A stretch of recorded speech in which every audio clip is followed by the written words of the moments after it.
여러분, 우리가 마음이랑 생각이라는 말 정말 자주 쓰잖아요. 근데 이 두 단어가 사실은 전혀 다른 거라고 하면 어떠세요?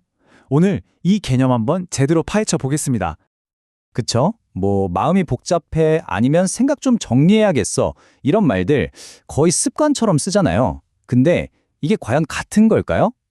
오늘 살펴볼 자료에서는요, 이 마음과 생각이 우리가 생각하는 것 이상으로 아주 근본적으로 다른 차원의 개념이라고 딱 잘라 말합니다. 자, 그럼 이 흥미로운 이야기 어떤 순서로 따라가 볼지 한번 볼까요? 먼저 이 둘이 뭐가 다른지부터 보고요. 생각이 뭔지, 마음이 뭔지 각각 깊이 들어가 볼게요. 그리고 나서 인간을 특별하게 만드는 게 뭔지, 또 그 유명한 원숭이 사례도 한번 짚어보고 마지막으로 이 모든 게 우리가 왜 성장해야 하는지에 대한 답으로 이어질 겁니다. 네, 그럼 첫 번째 순서로 넘어가 보겠습니다. 가장 기본적인 질문부터 시작해야겠죠? 이렇게나 익숙한데 또 은근히 헷갈리는 이 두 개념. 도대체 뭐가 어떻게 다른 걸까요? 자료를 보면요, 정말 단순하면서도 핵심을 딱 찌르는 한 문장으로 시작을 해요. 생각은 내가 만드는 것, 마음은 그대로 두는 것. 그러니까 생각은 우리가 적극적으로, 능동적으로 만들어내는 거고요. 마음은 그냥 수동적으로 존재하는 거라는 거죠. 하나는 창조, 다른 하나는 존재 그 자체라고 할 수 있겠네요. 좋습니다. 그럼 우리한테 좀 더 익숙한 개념부터 자세히 들여다볼까요? 바로 생각입니다. 우리가 정말 매 순간 하고 있는 바로 그거요. 이건 아주 간단해요. 생각은 말 그대로 여러분이 직접 하는 정신활동이에요. 지금 제 말을 들으면서 아, 그렇구나 하고 고개를 끄덕이고 계시죠? 바로 그게 생각의 작용입니다. 내가 시작할 수 있고 또 내가 조절할 수도 있는 거죠. 그리고요, 이 생각이라는 건 절대 그냥 하늘에서 뚝 떨어지는 게 아니에요.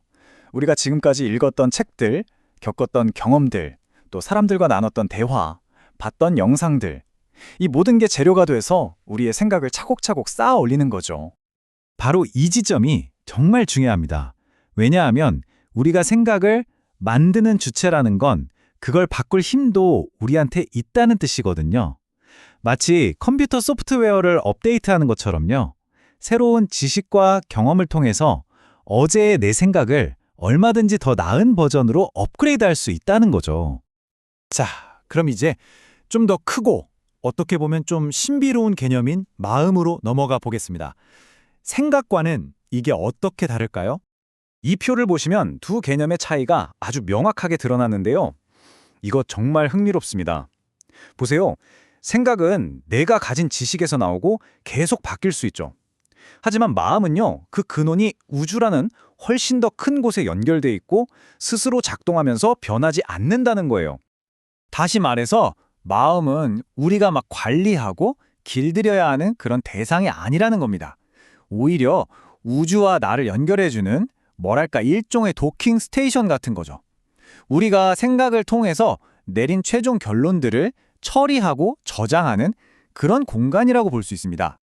그리고요, 이 자료에서는 마음의 구조에 대해서 정말 놀라울 정도로 구체적인 숫자를 딱 제시하는데요. 바로 6006입니다. 이 6006개가 그냥 단순한 입자가 아니고요. 우리를 대자연, 그러니까 우주의 거대한 에너지와 연결하는 6006개의 회로라고 설명을 해요. 각각이 우주와 실시간으로 통신하는 채널이나 마찬가지인 셈이죠. 자, 그렇다면 이 독특한 마음 에너지라는 게 도대체 왜 중요할까요? 이게 바로 인간을 다른 동물들과 근본적으로 다르게 만드는 핵심이라고 하는데요. 과연 그 이유가 뭘까요? 그 이유는 바로 이 30%의 차이에 있다고 합니다.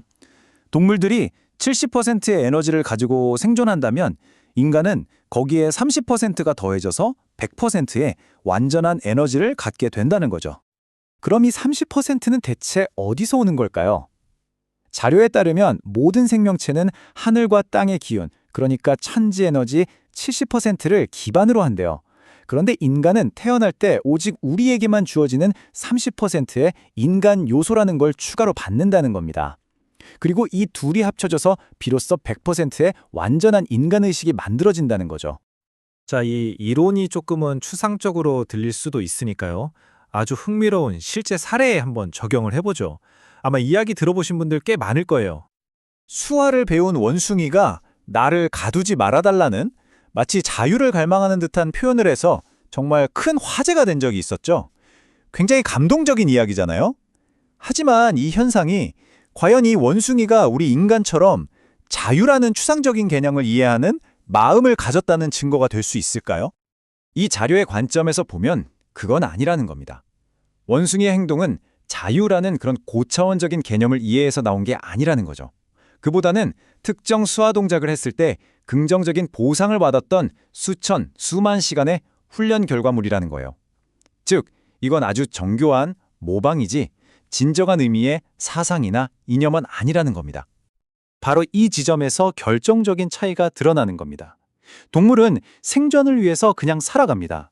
하지만 인간은요, 그 생존을 넘어서서 눈에 보이지 않는 어떤 가치나 신념, 즉 이념을 위해서 살 수 있고 때로는 목숨까지도 바칠 수 있는 유일한 존재라는 거죠. 이 모든 이야기는 결국 하나의 질문으로 이어지게 됩니다.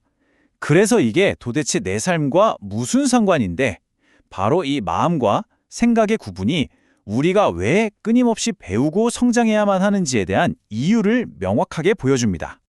자, 이렇게 한번 생각해 보세요. 우리가 통제할 수 없는 마음이라는 하드웨어는 이미 우리에게 주어져 있습니다. 하지만 그 안에서 어떤 소프트웨어를 실행할지 결정하는 건 전적으로 우리의 생각에 달려 있어요. 우리가 배우고 경험하고 성장하려는 모든 노력은 결국 더 나은 생각, 더 높은 차원의 이념이라는 소프트웨어를 만들어내기 위한 과정인 거죠. 그리고 이 자료에 따르면 우리가 더 나은 생각을 하면 할수록 이 마음이라는 회로를 통해서 우주로부터 더 좋은 에너지를 끌어당길 수 있게 된다고 합니다. 자, 이제 마지막으로 우리 스스로에게 한번 질문을 던져볼 시간입니다.